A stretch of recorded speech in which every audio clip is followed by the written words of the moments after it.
If you're not prepared for failure, this is another one of my points, and I'm sort of moving quickly now as we come to the end of when I think anybody could possibly pay attention.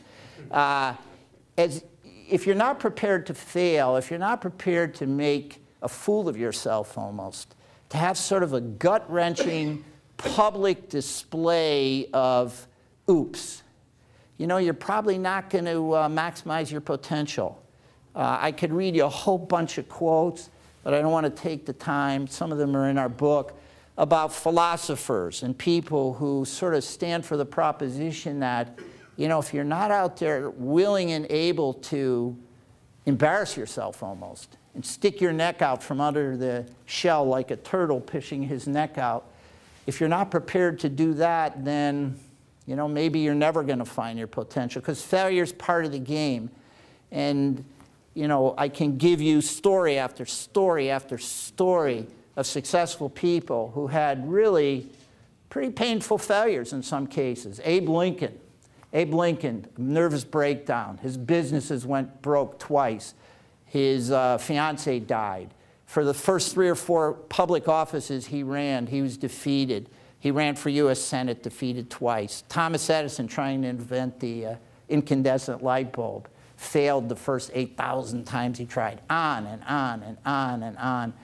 The last point, just to end within some reasonable period of time, that I think a lot of people don't achieve their potential is they don't, in my judgment, have the gut and the will to persist when they hit what we all hit in life, and particularly as entrepreneurs, headwinds.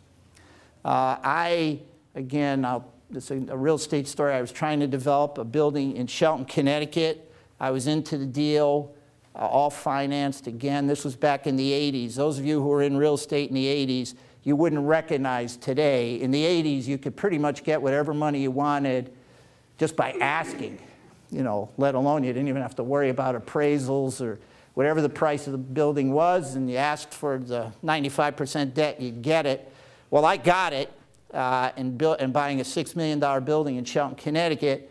I had the building rezoned. I was ready to develop it, and then the guy across the street sued and stopped me right in my tracks. I was really in a very, very bad position. Started talking to some bankruptcy attorneys. It was costing me 50 grand a month to carry this building, and I didn't know how I was going to get out of trouble because I was in this lawsuit that kind of had me in gridlock. I couldn't develop it. I couldn't get financing, nothing. I came across a quote, which is today one of my favorite quotes. You've all heard of a president named Calvin Coolidge. He was, I think, like our 25th president. I don't know much about him. They call him Silent Cal, I think. Here's what Calvin Coolidge said about persisting, staying the course. Quote, "Nothing can take the place of persistence. Talent will not. Nothing is more common than unsuccessful men and women with talent. Genius will not. Unrewarded genius is almost a proverb. Education will not. The world is full of uneducated derelicts. Persistence and determination are omnipotent. The slogan, 'Press on,' has solved and always will solve the problems of the human race." And again, going back to this mind over matter, if you don't believe that, you're probably never going to achieve your potential as an entrepreneur, because you are going to hit, and most of you know this, you're already entrepreneurs, you're already running your own businesses, you're in sales, whatever. You're going to hit headwinds. You're going to get knocked down. And oftentimes the difference between the success story and the also-ran is that the success story just got up off the ground one more time than the also-ran. A couple other points I have. I want to end. I think 2 more reasons people don't achieve their potential. Some people think life is fair, and that when they get into business and things don't work out just the way they want, they get all, gee, life isn't fair, I quit. You know what? Life isn't fair. You guys all know that. When I talk to college students and graduate students, they don't quite agree with me. They think, you know, that life ought to be fair. It's not. In the world of entrepreneuring, the world of business, it's the strong that survive. You all know this, so I'm not going to labor it. And finally, my last point, and you may or may not agree with me on this, is I don't believe, this is a matter of personal opinion, you'll ever maximize your potential if you don't have a strong commitment to integrity, to honor, to stand by your word, to keep your commitments. It's a matter of, as I said, I've been close to many, many entrepreneurs, some of whom are billionaires today. And they're tough. Men and women, very, very tough. They'll fire people, no problem. They'll put people on the street. Yes, it may bother them, but they'll do it. They'll make hard decisions, but don't confuse toughness with integrity. They keep their word. They honor their commitments. They don't like making these tough decisions, and they're hard-headed, but they are honorable people. My opinion, that's a critical component to achieving your potential in the world of entrepreneuring, business, and perhaps in life, that you'll never really hit your stride or your promise if you don't have that belief and commitment to integrity. Listen, I appreciate your time. I'd love to stay afterward and chat with whoever wants to chat. I'd like to learn from you, and I believe entrepreneurs can really help each other. That's why I was so flattered to be asked to speak before your organization. So thanks very much. I appreciate it. Okay, question here. What happened to the project, Michelle? Oh, I didn't tell the end of the story. Duh. This is actually pretty cool. In Connecticut, I didn't know this at the time, a person cannot appeal a rezoning unless they can appeal it, but they don't have an absolute right to appeal a rezoning unless their property is within 100 feet, their property line's within 100 feet of my property line. I thought it was because it was across the street, and I walked the street, I paced it off, so it was like 85 feet. So I thought they had an absolute right to appeal.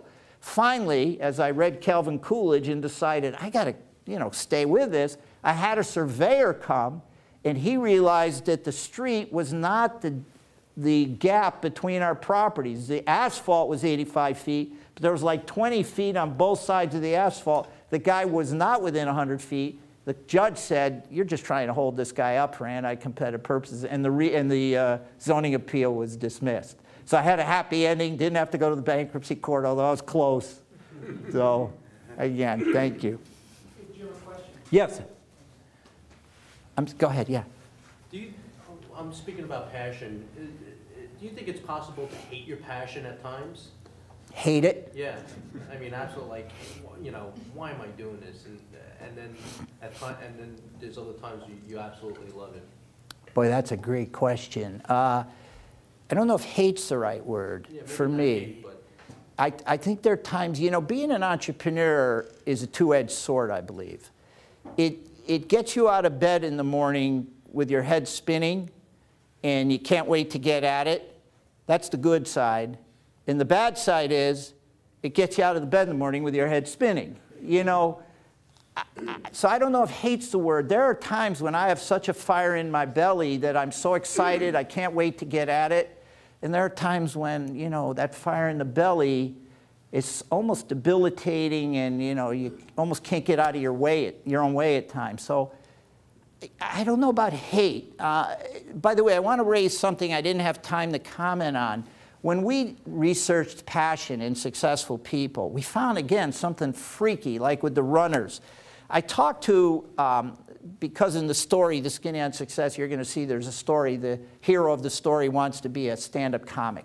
So we looked into the media world, and I started talking to people I knew or I was able to get to about how they knew they wanted to do what they're currently doing. So I talked to Jim Nantz, lead broadcaster, CBS Sports, who I've known a long time. He says, "You know what, Jim, I knew since I was 8 years old that I wanted to be a sports broadcaster for CBS. I said, "How the hell did you know that?" "I don't know, I just knew." So then in the schedule of interviews I had, 2 weeks later I interviewed Brian Williams. He's the head of NBC News, the anchor. So I said, "Hey, Brian, how did you get into this? How did you know you were passionate?" He said, "I knew since I was 8 years old." I'm thinking, what is this? We get into our research, we found so many stories of people who knew at a young age, and this age of 8, Derek Jeter at age 8 tells his parents he's going to play shortstop for the Yankees. Chelsea Sullenberger, the guy who piloted the plane into the Hudson River, he wants to be a pilot. He tells his parents at Christmas at 8-year-old. Martin Short, comic, at 8 years old where the other kids in Canada are out playing hockey, he's up in his room putting on a variety show.